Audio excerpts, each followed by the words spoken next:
నమశంకరాయ. వీక్షిస్తున్నటువంటి ప్రేక్షకులకి జూన్ 21వ తారీఖు రోజున అద్భుతమైనటువంటి రోజండి. అంటే ఆదివారము సప్తమి తిథి కలిసి వచ్చినటువంటిది. పైగా 9:33 వరకు పుబ్బా నక్షత్రం, పూర్వ ఫల్గుని నక్షత్రం ఉంది. తదనంతరం ఉత్తరా నక్షత్రం ప్రవేశం చేస్తుంది. కాబట్టి ఈ రోజుకున్నటువంటి విశిష్టతలు మీకు తెలియచేసే ప్రయత్నం చేస్తాను. ఈ కార్యక్రమాన్ని ఆశాంతం వీక్షించండి. ఎందుకనంటే ప్రతి వాళ్ళు సమస్యలు ఉంటాయండి. మీకు ఉంటాయి, నాకు ఉంటాయి. సమస్య లేని మానవుడు అంటూ ఉండడు. కానీ ఆ సమస్యల నివారణకి కొన్ని అలభ్య పుణ్యతిథులు, అలభ్య యోగాలు అనేటివి కొన్ని వస్తూ ఉంటాయి. ఆ సమయంలో మనం కొన్ని కార్యక్రమాలు చేయాలి.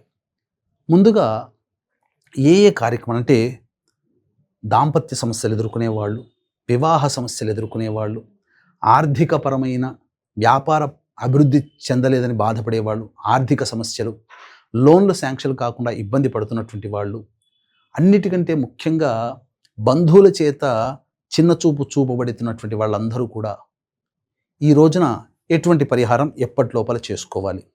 ఇక తదనంతరం తండ్రి కొడుకుల మధ్య విభేదాలు చాలా ఉంటుంటాయి. అటువంటి వాళ్ళు, నిరుద్యోగ సమస్యలతో బాధపడుతున్నటువంటి వాళ్ళు, ఉద్యోగంలో అభివృద్ధి లేక ప్రమోషన్స్ రాక ఇబ్బంది పడుతున్నటువంటి వాళ్ళు, అసలు ఉద్యోగం స్థిరత్వం ఉంటుందా లేదా, మమ్మల్ని తీసేస్తారా అనే బాధ ఉన్నటువంటి వాళ్ళు, అన్నిటికంటే మించి ప్రతి మనిషికి కావాల్సింది ఆరోగ్యం అండి. ఈ ఆరోగ్యం కోసం ఏం చెయ్యాలి ఈ జూన్ 21వ తారీఖు రోజున అనే విషయాల గురించి క్లుప్తంగా తెలియజేసే ప్రయత్నం చేస్తాను. ముందుగా ఆదివారం రోజున ఎటువంటి పనులు చేయకూడదు ముందు తెలుసుకుందాం. ఆదివారం రోజున సూర్యోదయం తర్వాత నిద్ర లేవకూడదు. కాబట్టి సూర్యోదయం కంటే ముందే నిద్రలేచి కాలకృత్యాదులు తీర్చుకొని ఉదయిస్తున్నటువంటి సూర్యుడికి నమస్కారం చేసి సూర్యాష్టకం 6 సార్లు పారాయణం చేసి రాగి పాత్రలో కుంకుమ నీరు కలిపినటువంటిది ఎర్ర పుష్పాలు వేసి ఆ రాగి పాత్ర ద్వారా సూర్యుడికి ఓం ఘృణిసూర్య ఆదిత్య ఓం లేదా ఆదిత్యాయ నమః అంటూ 6 సార్లు అర్ఘ్యం ఇవ్వండి. ఇది చెయ్యాలి.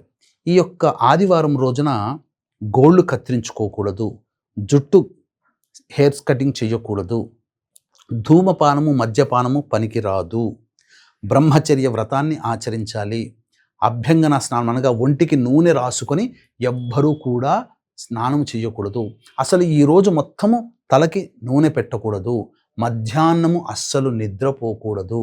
అవకాశం ఉంటే సూర్యోదయం నుంచి సూర్యాస్తమయం వరకు చక్కగా ఉపవాస నియమాన్ని పాటించి చంద్రదర్శనం చేసుకొని భోజనం చేయండి. అలాగే ఈ రోజంతా కూడా విష్ణునామస్మరణ చేయండి. తప్పకుండా ఆ సూర్యుని యొక్క అనుగ్రహం కలుగుతుంది. సూర్యుడంటే కేవలం ఆరోగ్యమే కాదండి.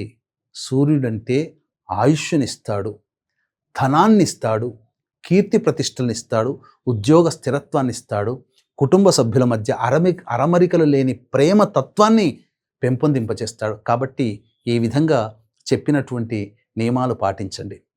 అయితే వీక్షించేటువంటి ప్రేక్షకులు కూడా గమనించాల్సినటువంటి అంశం ఏంటంటే ఈ యొక్క భానుసప్తమి అనగా 21వ తారీఖు రోజున ఏర్పడుతుంది. తర్వాత 22వ తారీఖు ధూమవతి జయంతి, శుక్ల అష్టమి, జ్యేష్ఠమాసం. దీన్ని దృష్టిలో పెట్టుకుని ఎవరైతే మానసికంగా ఏ విషయంలోనైనా నిర్ణయం తీసుకోలేకపోతున్నారంటే విద్యలోనైనా కానీ, ఉద్యోగంలోనైనా కానీ, ఇంకా ఇతరత్ర వివాహ సంబంధించినటువంటి వాటి కానీ, అలాగే ఆర్థికపరమైన ఇబ్బందులు, అలాగే వివాహపరమైనటువంటి ఇబ్బందులు, ముఖ్యంగా అనుకోకుండా వచ్చే ఆపదలు, ఇవన్నీ తొలగడం కోసం మన పీఠమాధ్వర్యంలో 22వ తారీఖు శుక్ల అష్టమి ఆ రోజున సాయంకాలం 6 గంటలకి మన పీఠమాధ్వర్యంలో ధూమవతి హోమము, ప్రత్యంగిర హోమం, బగళాముఖి హోమంతో పాటుగా మీ జాతకరీత్యా కలుగు విద్య, వివాహ, ఉద్యోగ, దాంపత్య, అనారోగ్య సమస్యల నివారణకి సర్వదోష నివారణ పూజలు, హోమాలు, అలాగే మేష, మిథున, కర్కాటక, సింహ, కన్య, వృశ్చిక, ధనస్సు, కుంభ, మీన రాశుల్లో జన్మించిన వారికి శనిదోష నివారణ పూజలు, హోమాలు జరిపించి శక్తిపాతము చేసినటువంటి కరుంగలి మాల ఇవ్వడం జరుగుతుంది. అవకాశం ఉన్నటువంటి వాళ్ళు స్క్రీన్పై కనిపిస్తున్న నెంబర్కి కాంటాక్ట్ చేసి జూన్ 22వ తారీఖు సాయంకాలం 5 గంటల లోపల మీరు గోత్రనామాదులు నమోదు చేసుకోవచ్చు. ఇక ఉదయం 9:33 వరకు కూడా ఈ యొక్క పుబ్బా నక్షత్రం ఉంది. ఈ పుబ్బా నక్షత్రానికి అధిపతి శుక్రగ్రహం. ఈ శుక్రగ్రహానికి అధిదేవత లక్ష్మీదేవి.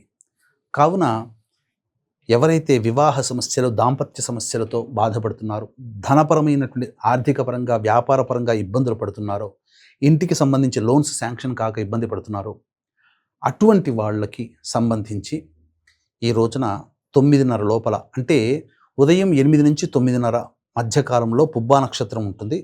అలాగే కర్కాటక లగ్నము, లగ్నంలో గురు శుక్రులు ఉంటారు.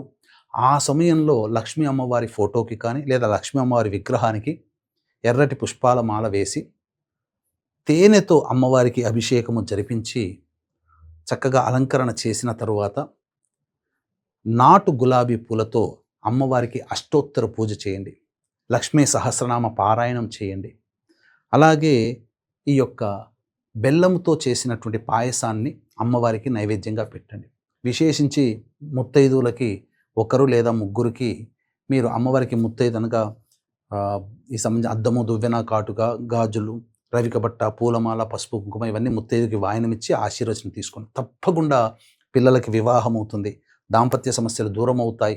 అలాగే ఈ సంబంధించినటువంటి అనారోగ్య సమస్యలు కూడా నివారణ అవుతాయి. ఇక తదనంతరం 9:33 నుంచి మధ్యాహ్నం 3:25 వరకు కూడా త్రిపుష్కర యోగం ఉంటుంది. కాబట్టి ఈ సమయంలో మీరు ప్రధానంగా వివాహ ప్రయత్నాల్లో అనగా ఎంగేజ్మెంట్లు కానీ ఇట్లాంటివి చేసుకోకూడదు. అలాగే ఏదైనా మంచి పని చేయండి, చెడు పని మాత్రం చేయకండి. మంచి పని అన్నప్పుడు ఈ యొక్క ఇంటికి సంబంధించిన రిజిస్ట్రేషన్స్ కానీ ఇవి చేయవచ్చు. చాలా విశేషమైనటువంటిది.